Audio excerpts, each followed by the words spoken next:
Tatay ko ang pagkababae ko. Siya. May secret affair kami ng office mate ko. Hindi ko matigilan kasi sobrang galing niya sa...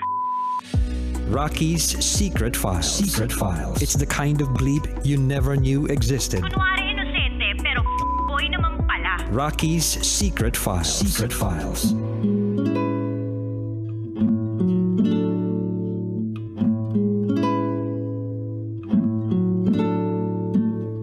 And we're back. Kasama niyo pa rin si DJ Rocky and this is Baby's Secret File. Si Baby na pinatawad pa rin ang kanyang boyfriend kahit na may nadiskubre siya sa nakaraan ng kanyang boyfriend at ng kanyang best friend. Ang chikinini pala na napansin niya noon nung nagliligawan o naglalandian pa lamang sila ng kanyang boyfriend na ay galing sa kanyang best friend na itago natin sa pangalang Yena. Hindi po ito galing kay Carlo na nagpakilala sa kanilang dalawa, kundi galing kay Yena. Si Carlo, I believe kasi yung secret file ng ating secret file sender, ano siya ang daming mga characters sa storya niya. So I believe yung pagkakagawa niya or pagkwento niya, paglahad niya sa atin ay very millennial or Gen Z. Yung parang nasa-shortcut siya. So, kung paano sila nagkakilala ni Vincent through Carlo, gumawa lang ng GC. Linawin lang natin yun. Gumawa ng GC. So, that means hindi pa nagkakakilala ng personal si Carlo at si Vincent. Kasi may ganun, 'di ba? Yung tipong, hindi, sige, add kita dito sa GC na ito, sa community na ito. Pero hindi kayo magkakakilala or nagkita pa in person. Pero pwedeng magkakilala kayo or mag-best friend kayo. Pero kayo lang. Pero yung ibang mga tao, iba palang world tong mga to. Kilala lang through social media but not on a personal level. May mga ganun. So feeling ko, ganun yung nangyari. Kumbaga ipinakilala through GC, tas nagkakilala in person. Tapos yun na, nagka-inlovean, kaya lang may nalaman na nagka-tsuktsakan, si best friend, tsaka si boyfriend, pero tanggap pa rin ng ating secret file sender. So ano bang magagawa natin? Kasi delulu siya.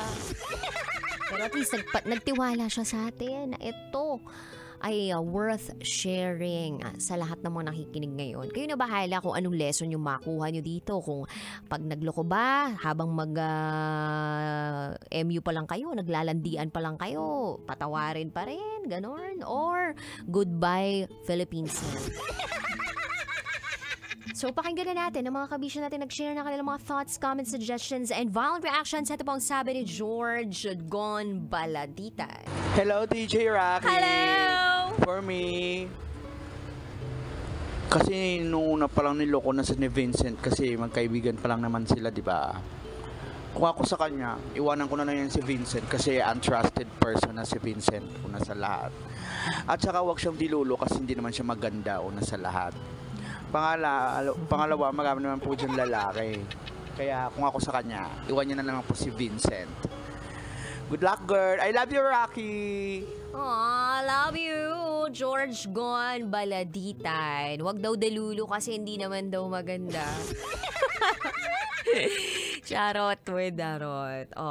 Wag na raw makipagrelasyon kay Vincent dahil untrusted yung person na yan.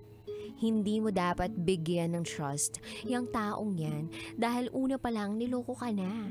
Where's the sense of commitment of that person? Pero depende naman yan sa pag-uusap ninyong dalawa. Sabi mo nga wala naman siyang itinago sa'yo nung tinanong mo, sinagot naman niya with all honesty.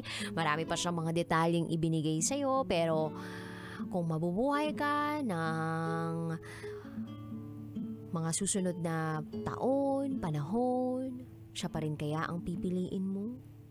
Malamang siya pa rin. Siguro pogi yan.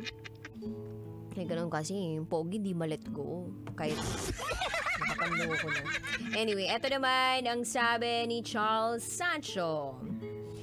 Alam mo, sender, parang ikaw to. Ready na rin ako magmahal uli. Pero, sa'yo pa rin ako. Charot with darot. Kasi nga, kung maglolo ko uli si Vincent tapos hihiwalayan mo, magpapaka-lovesick ka, tapos babalikan mo ulit, ano ka? Ha? Takot kang maging mag-isa, ganun? Gumising ka na, sender. Daming red flags ng Vincent. Tapos ikaw, Toro, lapit pa rin ng lapit. Ay, nako. Nainis ako sa storya mo. Thank you so much, Charles Sancho. Eto pa po sabi ni Darwin Russell. Alam mo, DJ Rocky, ang ganda mo. Pero yung ginawa ng sender natin, fangit. De, joke lang, DJ Rocky. Ito lang masasabi ko, the person that you trust the most is the person or same person who will betray you. Alam kong masakit, baby, ang ginawang paglilihim sa'yo ni Vincent, pero mas masakit ang ginawa sa'yo ni Yena. Maging lesson ito sa lahat na be careful who you are trusting with. Thank you so much. Ang dami pang nag-comment sa ating secret file for this afternoon. At ang nasasabi lang halos lahat ng mga taong nakikinig ngayon, ay, napaka-delulu mo. 2024 na, magbago ka naman. Ito lang masasabi ko. Sige, magmahal ka lang ng magmahal. Oo.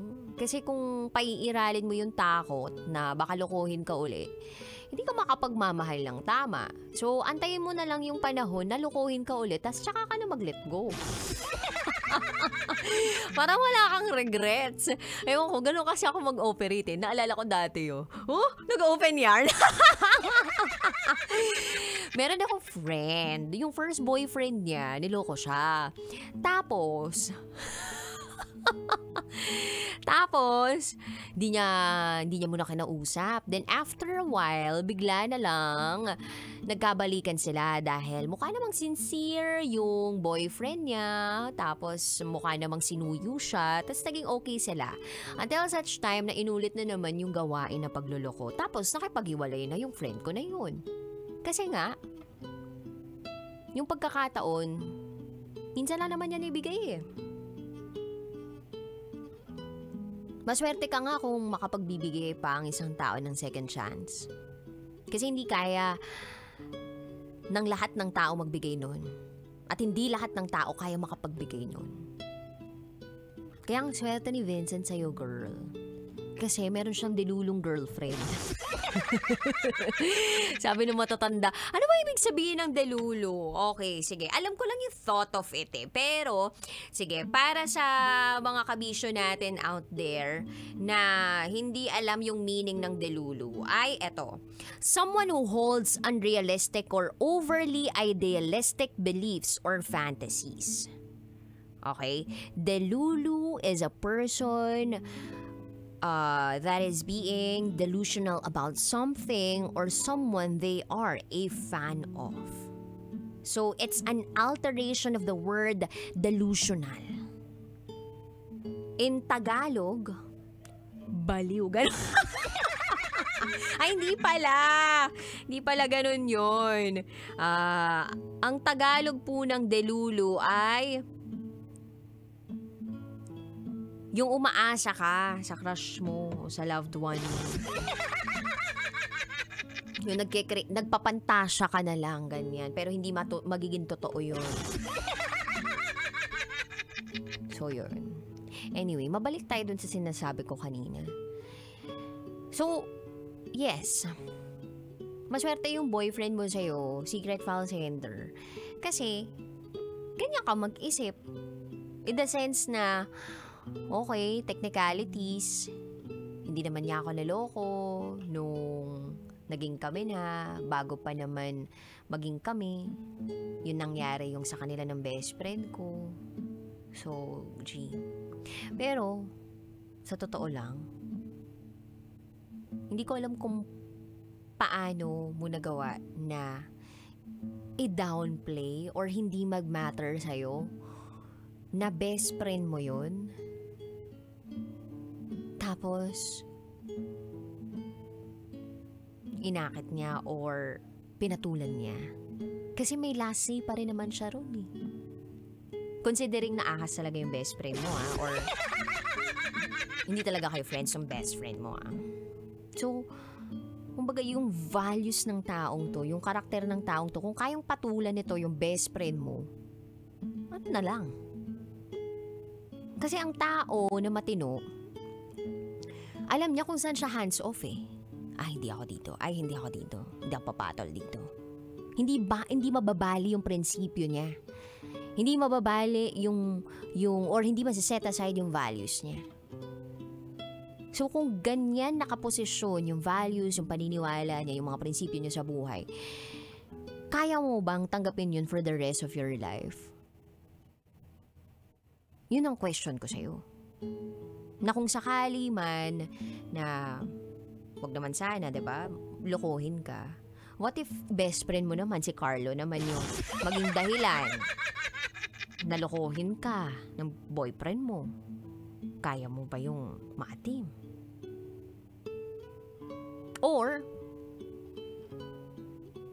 kaya mo ba na maging at peace at masaya knowing that merong ganitong nangyari sa past ninyo? Kung nakikita mo naman na mukhang okay na siya ngayon, mukha namang nag-grow na siya as a human being, at yung karakter naman niya, yung mga prinsipyo niya, yung values niya, aligned naman sa values na meron ka, okay, sige, tuloy mo lang. Kasi mas maganda nga naman talaga na sumubok ka kaysa sa hindi. Mas maganda talaga yon, yung sumubok ka. Charot. Sumubok ka kesa sa hindi ka man lang sumubok pero natalo ka. At least sumubok ka, may pag-asang manalo ka. Pero hindi rin sigurado kung mananalo ka. At kung sakali mang matalo ka, at least sumubok ka. At naniniwala din naman ako na walang talo sa taong nagmamahal ng tapat at totoo. Ang laging talo dyan ay yung taong nagloloko. Yung taong nandyan na yung ginto, hindi pa naging sapat sa kanya yung tao. Sa mga kabisyo po natin out there na gustong mag-share ng kanilang secrets, share it to me, rakatera@gmail.com. I gotta say, BRB as in Bathroom Break. You are still with me, DJ Rocky, and you are listening here sa stasyong number 1 sa mga malulupet, manggapang sa kakalsadahan, 90.7 Love Radio.